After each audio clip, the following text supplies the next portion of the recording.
Hey, what is up everyone? I'm here to give you my WWE RAW review for October 13th, 2014. If I sound tired, because this video is probably going to suck, it's because I've only had 4 hours of sleep and I worked all day today, so get over it.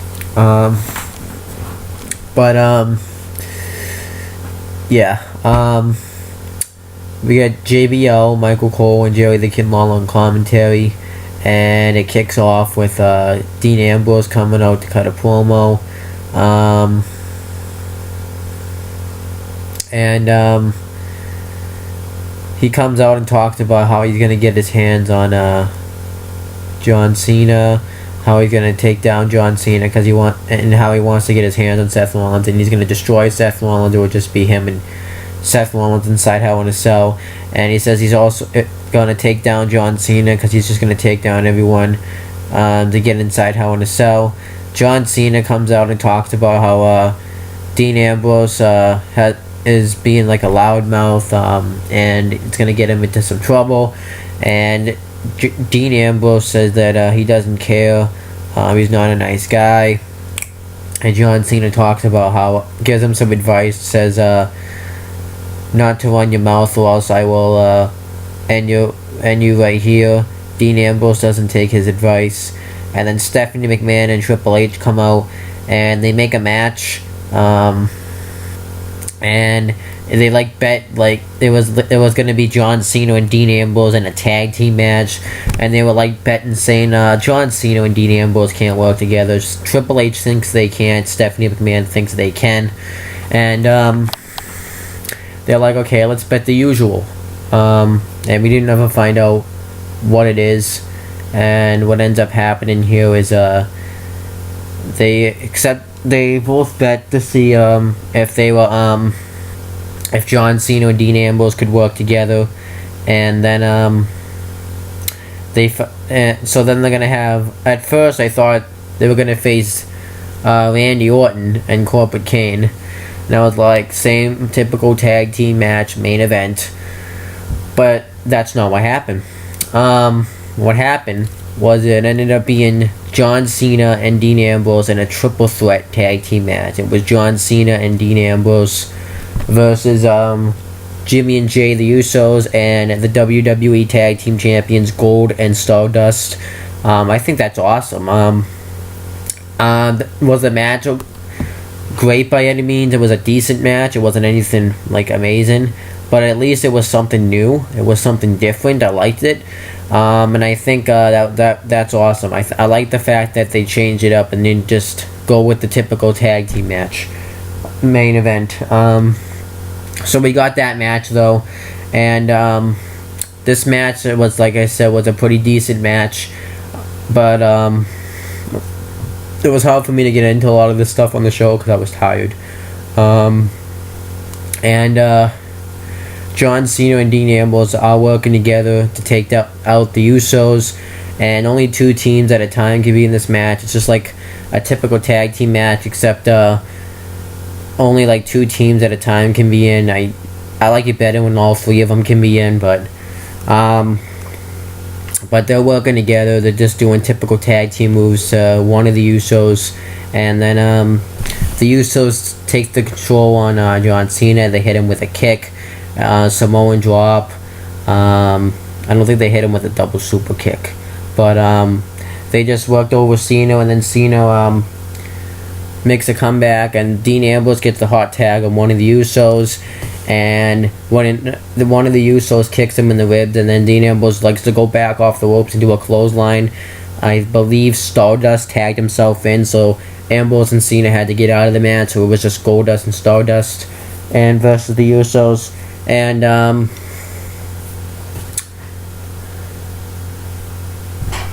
good night. Good night. Sleep tight. Okay. You have power? Yeah. Good. Okay.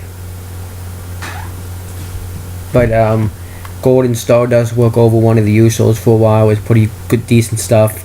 And then that Uso kicks Stardust in the face, and then he tried to tag in the other Uso, but Goldust pulled him off the apron, and Dean Ambrose came out and took out Goldust, and then that Uso had to tag in John Cena, and he comes in and hits all his moves in, and he goes to hit the attitude adjustment on Stardust, but he landed on his feet when he actually executed the move, and then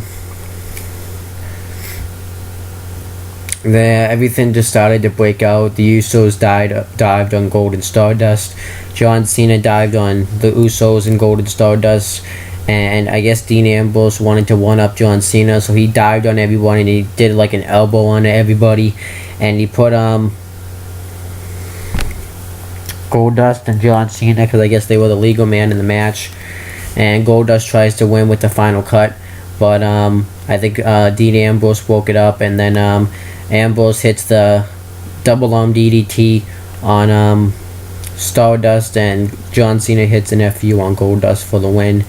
And afterwards, the Triple H and Stephanie McMahon come back out, and they were able to work as a team, so Stephanie McMahon won the bet.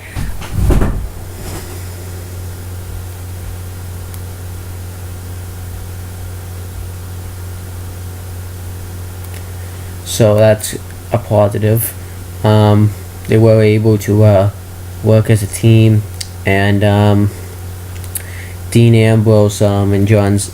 But the Triple H and Stephanie McMahon come back out, and they actually did follow through with the bet. I like that. I didn't think they were gonna bring that up, but the bet was Triple H had to pay her $1, which was funny. And says Triple H says that he hates losing, and he says the only reason why they were working together is because they didn't have a goal not to, and he decides instead of having John Cena and Dean Ambrose's match take place at Hell in a Cell, he decides to have it take place in the main event on Raw. So instead we get John Cena versus Dean Ambrose in a no-holds-barred contract on a pole match in the main event, which I thought was awesome. But I thought it was weird why they were giving this match away. But I guess we'll find out the answer later on. And then AJ Lee and Layla fought Paige and Alicia Fox. AJ Lee doesn't like anyone on the Divas in the Divas division, but I guess she picked Layla because she's like the one that she's the one that she hates the least. But after AJ Lee's been dominated in the match, she tries to tag in Layla, but she walks off the apron and leaves AJ Lee to high and dry. And then Alicia Fox tries to capitalize by rolling her up for a pin, but she hangs on to the ropes, and AJ Lee hits the Shining Wizard on her for the win. And then afterwards, AJ Lee just beats the crap out of Layla, and that's about it. So, thought it was alright stuff. And then the Authority, Triple H and Stephanie McMahon are backstage, and they're talking, just casual talk. And Randy Orton comes in and talks about how Seth Rollins thinks he's the future of the WWE. And he says that's a long ways away. He talks about how he wants to take his spotlight, and he says that's fine. And stuff like that. He's just kind of trashing Seth Rollins, and the biggest one he says is that John Cena and Dean Ambrose could beat Seth Rollins any day of the week. And he also said too before that he was going to destroy the Intercontinental Champion Dolph Ziggler. And then Randy Orton has an idea, and is that whoever loses the contract on a pole match later on in the night between John Cena and Dean Ambrose, he wants the guy that loses. And they allow it. And it will also be inside Hell in a Cell. So I guess maybe they had to do this match tonight because they didn't have anything for Randy Orton at the pay-per-view, which makes sense. The thing I did not like about this is it was like a win-lose situation for whoever won the contract on a pole match, because if John Cena won, The win would be we didn't have to see another match between John Cena and Randy Orton. The lose would be we wouldn't have to see we wouldn't get to see Dean Ambrose and Seth Rollins face off inside Hell in a Cell, which needed to happen. But if Dean Ambrose won, we would get to see Dean Ambrose and Seth Rollins face off in Hell in a Cell, and that would be like the positive, and the negative would be that we would have to see another match between John Cena and Randy Orton. So it was like a win-lose situation no matter who won. So I just like that. And then we get Dolph Ziggler versus Randy Orton, and Cesaro was on commentary for this match.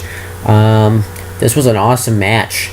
Dolph Ziggler dominated Orton throughout the beginning, and then Orton tried to get some offense in, but Dolph Ziggler kept fighting back, and then he threw Ziggler into the steel post, and he tried to get him with the rope DDT, but Ziggler backdropped him over the top rope, and then Randy Orton was finally able to get into full control, and when he gave Ziggler the back suplex onto the announcer's table, and Randy Orton hit a superplex on his Ziggler, which he kicked out of, and then Ziggler starts to make a comeback. And he hits a super kick, and Orton kicks out of it. Orton hits a scoop slam. Ziggler kicks out of that.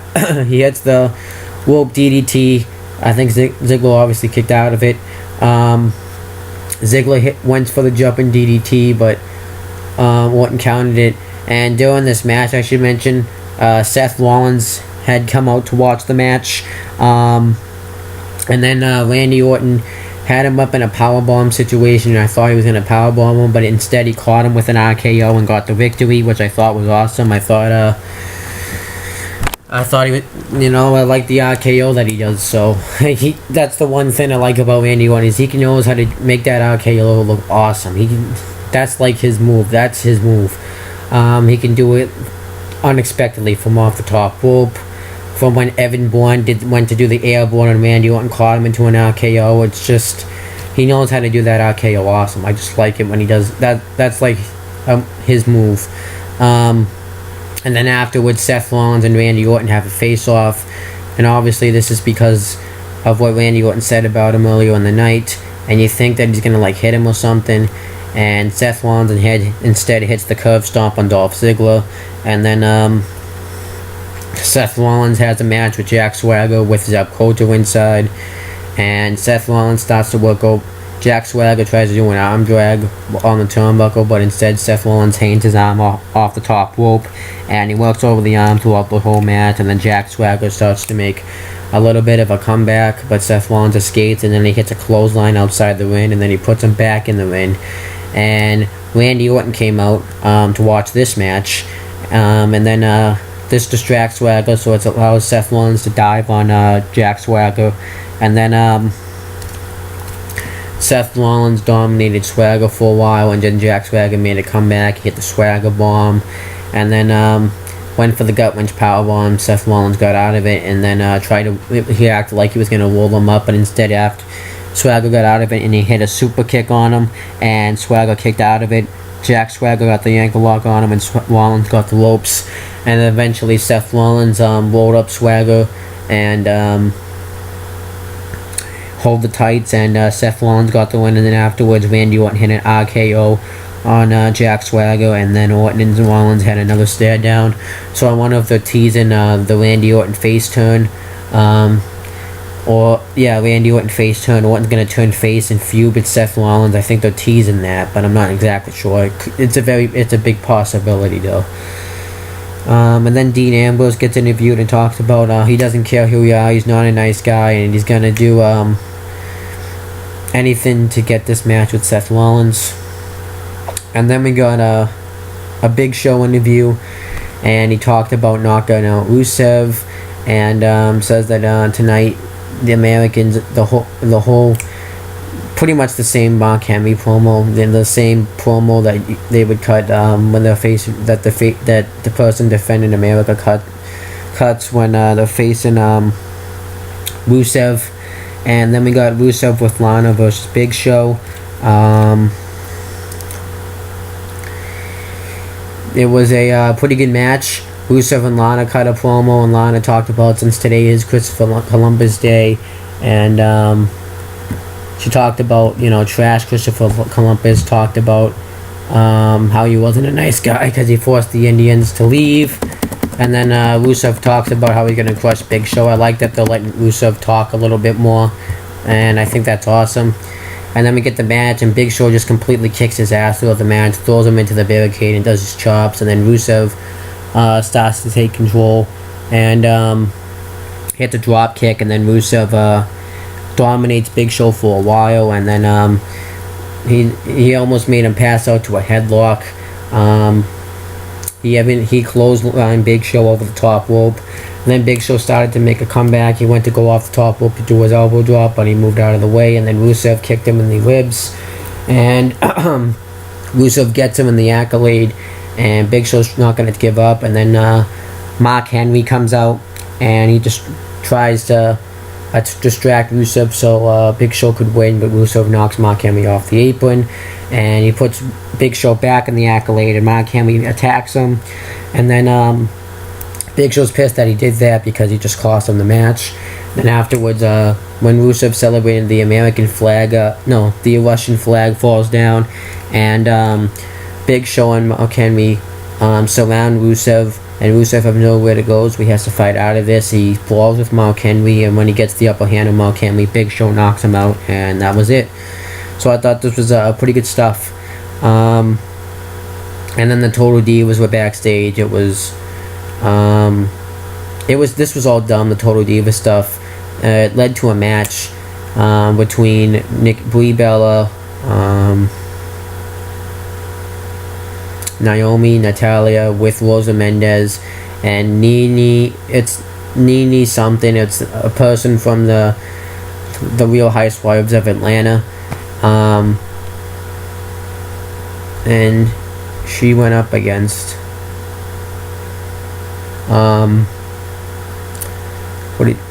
they went up against Cameron, Nikki Bella, and Summer Rae, and wasn't all right stuff, but Brie Bella beats Nikki Bella with the face plant, or whatever she calls it, and this is, I guess, to further the feud, which I'm not really interested in the Bellas feud anymore. I don't know what happened. They just completely lost what they were doing with it. It was interesting.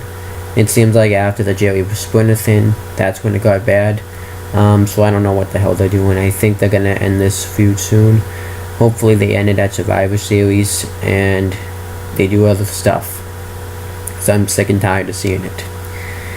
And then the Wyatt family have another video package that consists of Bray Wyatt, Luke Harper, and Eric Rowan.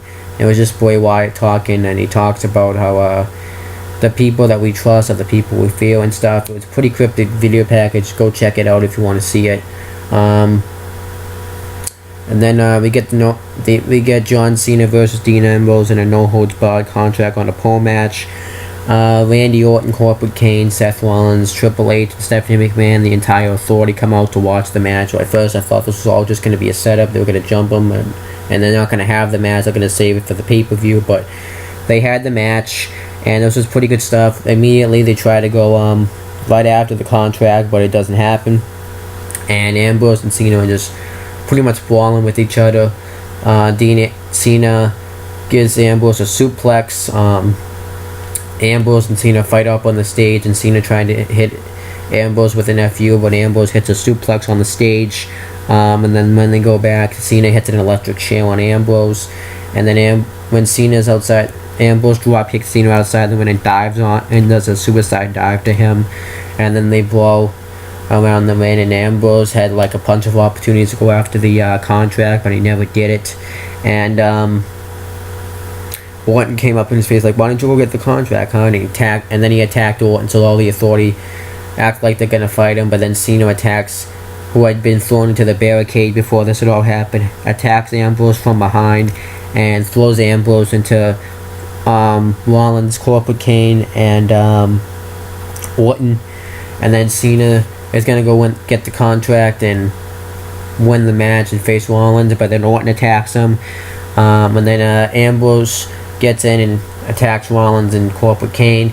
Cena fights off Orton, and Ambrose fights off Rollins, and Ambrose is gonna put away Kane with the double arm DDT, but then he hands him off to Cena, and Cena FUs Kane, and as he's doing this, Ambrose gets up on the turnbuckle, and he went like this, like did the "you can't see me" pose, and got the contract, and he's gonna go on to face Seth Rollins at Hell in a Cell, inside Hell in a Cell, and Cena is gonna face Orton at Hell in a Cell, inside Hell in a Cell. So bittersweet moment because we get to see Ambrose and Rollins inside Hell in a Cell, but we have to see another Orton Cena match. I thought this was I forgot to cover the Sheamus Miz match. Damian Mizdow got better. Sheamus said he was gonna bro kick both of them. Pretty much what happens is they both go under the ring, and he pulls out Mizdow and he gets bro kicked, and Miz came out the other side of the ring and won by countout. So that's all fine and dandy there. As for this Raw, I thought it was an improvement from what we've been seeing. I did like the Raw. It was hard for me to get into it though, considering the fact that I've had 4 hours of sleep and worked all day, so it's not really that easy to get into a Raw like that. But I did like this Raw. I enjoyed some stuff out of it, and yeah, I'm not only gonna go through what I enjoyed out of it. And as for that TNA stuff, I said I was going to make a poll, but I haven't had the opportunity to do that yet. I probably never will, so what I'll do is I'll make a status tomorrow on Facebook, and I'll write, like, do you want to see me do TNA reviews again? And you guys just comment yes or no. I'll post it pretty much everywhere. And whatever gets the most votes will be, so if it's yes, I'll start doing it again. If it's no, I won't. But that's pretty much it, guys. I'm too tired to go through my subscriptions. Just follow it down below. That's pretty much it, guys. Peace out.